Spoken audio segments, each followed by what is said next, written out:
Hello student, मैं आकाश Jain success के अड्डा पे आपका स्वागत करता हूं। और सुपर 30 की सीरीज में आज हमारा अगला टेस्ट शुरू होगा, जिसमें मैं आपको पोस्टिंग क्वेश्चन कराऊंगा जो दिल्ली पुलिस में आपके लिए हेल्प करेंगे। तो पहला हमारा क्वेश्चन है, आज का पहला क्वेश्चन, भारत का पहला नेशनल पार्क निम्नलिखित में से कौन सा है? Option A Jim Corbett national park, option B Bandipur national park, option C Kanha national park, option D Sariska. तो यहाँ हमारा ऑप्शन ए होगा जिम कॉर्बेट नेशनल पार्क, जिसको पहले हेली नेशनल पार्क के नाम से जाना जाता था और अभी वर्तमान में जिम कॉर्बेट के नाम से, और अभी वर्तमान में इसका नाम हुआ है भागीरथी नेशनल पार्क। तो चलते हैं हम अगले क्वेश्चन की तरफ। हमारा अगला क्वेश्चन है, भारत के राष्ट्रीय गान जन गण मन की रचना किसने की है? ऑप्शन ए है Sharat Chandra Chatterjee, option B Rabindranath Tagore, option C Bankim Chandra Chatterjee, option D Mahatma Gandhi. तो आप सभी जानते हैं जनगण मन की रचना रविंद्रनाथ टैगोर ने की है। और जनगण मन से बात की जाए तो जनगण मन पहली बार 1911 में गाया गया था कांग्रेस के कलकत्ता अधिवेशन में। वहीं जनगण मन की बात करें, लगभग 52 सेकंड में इसको गाते हैं। जनगण मन का इंग्लिश में translation a morning song of India के नाम से किया था।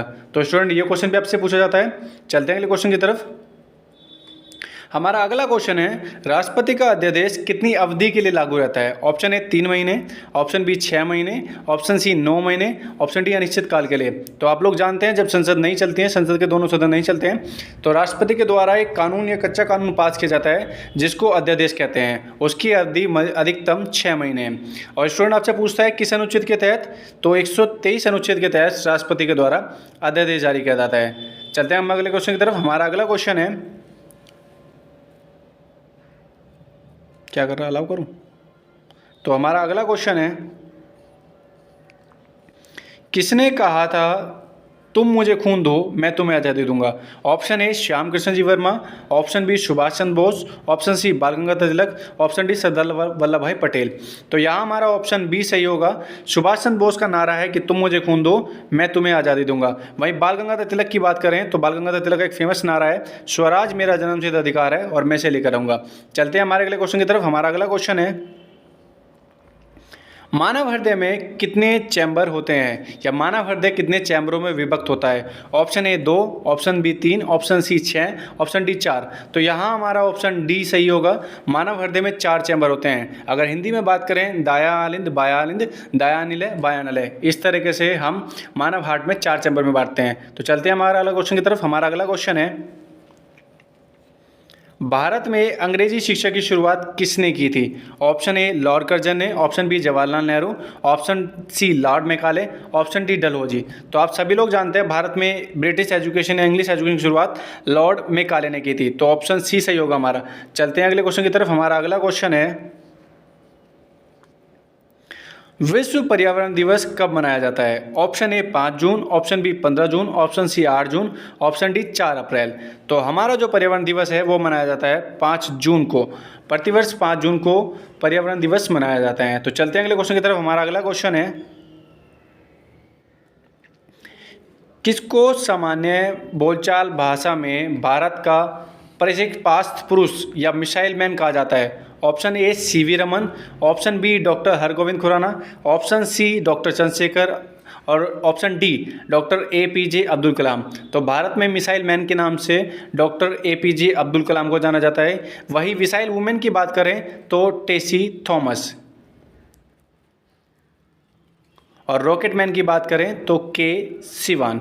ये विभिन्न टाइटल हैं जो अन्य साइंटिस्टों को मिले हैं। चलते हैं अगले क्वेश्चन की तरफ। हमारा अगला क्वेश्चन है, बोरलोग पुरस्कार किस क्षेत्र में विशिष्ट योगदान के लिए दिया जाता है? ऑप्शन ए पशुपालन, ऑप्शन बी कृषि, ऑप्शन सी विनिर्माण, ऑप्शन डी साहित्य। तो यहाँ हमारा आंसर होगा ऑप्शन बी कृषि। आप लोग जानते हैं नॉर्मल बोरलोग विश्व में हरित क्रांति के जनक हैं। और वहीं भारत में बात करें हरित क्रांति के जनक तो MS स्वामीनाथन, जिनके नाम पर भारत में कृषि का सबसे बड़ा पुरस्कार है। चलते हैं अगले क्वेश्चन की तरफ। हमारा अगला क्वेश्चन है, भारत के राष्ट्रपति के लिए चुनाव में नागरिक को कितनी आयु पूरी कर लेनी चाहिए। क्वेश्चन पूछ रहा है कि भारत के राष्ट्रपति होने के लिए एक नागरिक को कम से कम कितनी आयु का होना चाहिए। ऑप्शन ए 25 वर्ष, ऑप्शन बी 30 वर्ष, ऑप्शन सी 35 वर्ष, ऑप्शन डी 18 वर्ष। तो यहाँ हमारा ऑप्शन सी सही होगा। भारत में राष्ट्रपति और उपराष्ट्रपति दोनों बनने के लिए हमें कम से कम 35 वर्ष की आयु पूरी कर लेनी चाहिए। वहीं लोकसभा के सदस्य के लिए बात करें तो 25 साल, राज्यसभा के सदस्य के लिए बात करें तो 30 साल और मतदान के लिए, वोट डालने के लिए वयस्क होने की बात करें तो 18 साल। चलते हैं हमारे अगले क्वेश्चन की तरफ। हमारा अगला क्वेश्चन है, मैग्सेसे पुरस्कार किस व्यक्ति के नाम पर दिया जाता है। ऑप्शन ए इंडोनेशिया के एक भूतपूर्व राष्ट्रपति, ऑप्शन बी थाईलैंड के भूतपूर्व नरेश, ऑप्शन सी फिलीपींस के एक भूतपूर्व राष्ट्रपति, ऑप्शन डी ऑस्ट्रेलिया के भूतपूर्व प्रधानमंत्री। तो ऑप्शन सी सही होगा। फिलीपींस के राष्ट्रपति रमन मैग्सेसे के नाम से रमन मैग्सेसे पुरस्कार दिया जाता है। और रमन मैग्सेसे पुरस्कार की बात करूं तो 1957 में इसकी शुरुआत हुई थी और भारत के जो पहले आदमी हैं 1958 में आचार्य विनोबा भावे रमन मैग्सेसे जीते थे, या रमन मैग्सेसे पुरस्कार उनको मिला था। अगर रमन मैग्सेसे पुरस्कार की बात करूं तो इसको एशिया का नोबेल पुरस्कार भी कहा जाता है। चलते हैं अगले क्वेश्चन की तरफ। हमारा अगला क्वेश्चन है, विश्व की सबसे लंबी नदी कौन सी है। A Mississippi Missouri, option B Amazon, option C Sindhu, option D Nile. तो आप लोग सभी जानते हैं कि सबसे लंबी या सबसे बड़ी नदी के रूप में नील को जाना जाता है, जो अफ्रीका महाद्वीप में प्रवाहित होती है। चलते हैं अगले क्वेश्चन की तरफ। हमारा अगला क्वेश्चन है, दिल्ली का वह सुल्तान जिसकी मृत्यु पोलो खेलते हुए हुई थी। Option A Qutbuddin Aibak, option B Alauddin Khilji, option C Firoz Shah Tughlaq, option D Ghiyasuddin Tughlaq.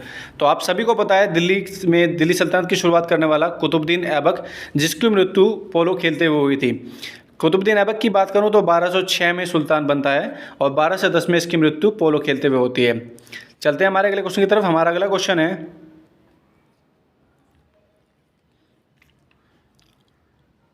हमारा अगला क्वेश्चन है, भारत में खाद्य फसल अक्टूबर नवंबर में बोई जाती है तथा अप्रैल में काटी जाती है। ऑप्शन ए है नारियल, option B coffee, option C चावल, ऑप्शन डी गेहूं। तो यहाँ हमारा ऑप्शन डी सही होगा, गेहूं। चलते हैं हम अगले क्वेश्चन की तरफ। हमारा अगला क्वेश्चन है, चलते हैं अगले क्वेश्चन की तरफ। तो हमारा अगला क्वेश्चन है, दीपक कर्माकर निम्नलिखित में से किस खेल से संबंधित है। Option A badminton, option B hockey, option C tennis, option D gymnastic. तो दीपक कर्माकर भारत में जिम्नास्टिक से संबंधित है, तो ऑप्शन डी हमारा सही होगा। चलते हैं अगले क्वेश्चन की तरफ। हमारा अगला क्वेश्चन है, जब लोहे पर जंग लगता है तो उसका भार डैश। ऑप्शन ए बढ़ता है, ऑप्शन बी घटता है, ऑप्शन सी उतना ही रहता है, ऑप्शन डी अनुमेय है। तो हमारा आंसर होगा, जब लोहे पर जंग लगता है तो उसका भार ऑप्शन ए बढ़ता है। चलते हैं अगले क्वेश्चन की तरफ। तो हमारा अगला क्वेश्चन है, वह संगठन जो कृषि एवं ग्रामीण अवस्थाओं के लिए ऋण की देखरेख करता है। ऑप्शन ए है हमारा FCI, option B IDBI, option C NABARD, option D ICAR। तो यहाँ हमारा ऑप्शन सी सही होगा, नाबार्ड। नाबार्ड की स्थापना 1982 में की गई थी, भारतीय ग्रामीण क्षेत्र में विकास की आवश्यकता को पूरा करने के लिए। और नाबार्ड की फुल फॉर्म की बात की तो national agriculture bank authority rural development. चलते हैं हम अगले क्वेश्चन की तरफ। तो हमारा अगला क्वेश्चन है, किस व्यक्ति का नाम युग पुरुष के नाम से जाना जाता है। ऑप्शन ए है हमारा Subhash Chandra Bose, option B Lal Bahadur Shastri, option C Mahatma Gandhi, option D Kishan Singh. तो यहाँ वो युग पुरुष के नाम से लाल बहादुर शास्त्री को जाना जाता है, ऑप्शन बी सही होगा हमारा। चलते हैं अगले क्वेश्चन की तरफ। हमारा अगला क्वेश्चन है, भारतनाट्यम भारत के किस राज्य का प्रसिद्ध शासकीय नृत्य है। Option A Kerala, option B Andhra Pradesh, option C Tamil Nadu, option D Manipur. तो यहाँ हमारा ऑप्शन सी सही होगा, तमिलनाडु। तमिलनाडु का शासकीय नृत्य है भरतनाट्यम। चलते हैं अगले क्वेश्चन की तरफ। तो हमारा अगला क्वेश्चन है, बिहू प्रचलित उत्सव है। ऑप्शन ए असम एवं मणिपुर, ऑप्शन बी मणिपुर एवं मिजोरम, ऑप्शन सी गोवा एवं कर्नाटक, ऑप्शन डी त्रिपुरा एवं सिक्किम। तो बिहू हमारे लिए ऑप्शन ए मणिपुर तथा असम के लिए ऑप्शन ए सही होगा हमारा। चलते हैं अगले क्वेश्चन की तरफ। तो हमारा अगला क्वेश्चन है,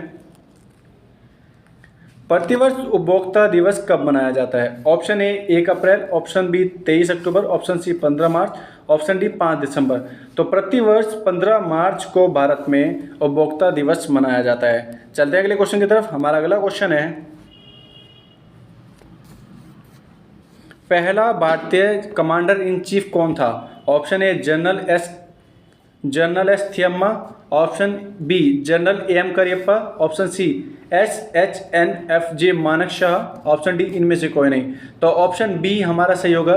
जनरल KM करप्पा भारत के पहले कमांडर इन चीफ के रूप में जाने जाते हैं। चलते हैं अगर हमारे अगले क्वेश्चन की तरफ। हमारा अगला क्वेश्चन है, भारत में कृषि आय की गणना की जाती है। ऑप्शन ए उत्पादन विधि से, ऑप्शन बी आय विधि से, ऑप्शन सी व्यय विधि से, ऑप्शन डी पढ़ने विधि से। तो यहाँ जो हमारा ऑप्शन बी सही होगा, आय विधि से कृषि की गणना की जाती है। चलते हैं अगले क्वेश्चन की तरफ। हमारा अगला क्वेश्चन है, ये तो लास्ट ही था। तो स्टूडेंट चलते हैं हमारे आज के अंतिम क्वेश्चन की तरफ। तो हमारा आज का अंतिम क्वेश्चन है, भारत में कृषि आय की गणना किस प्रकार की जाती है या किस विधि से की जाती है। ऑप्शन ए है उत्पादन विधि, ऑप्शन बी है आय विधि, ऑप्शन सी व्यय विधि, ऑप्शन डी पन्य प्रभाव विधि। तो भारत में कृषि आय की गणना उत्पादन विधि, ए ऑप्शन सही होगा हमारा। कितना उत्पादन है, किस स्ट्रक्चर से मापेंगे, इसीलिए भारत में कृषि आय की गणना की जाती है।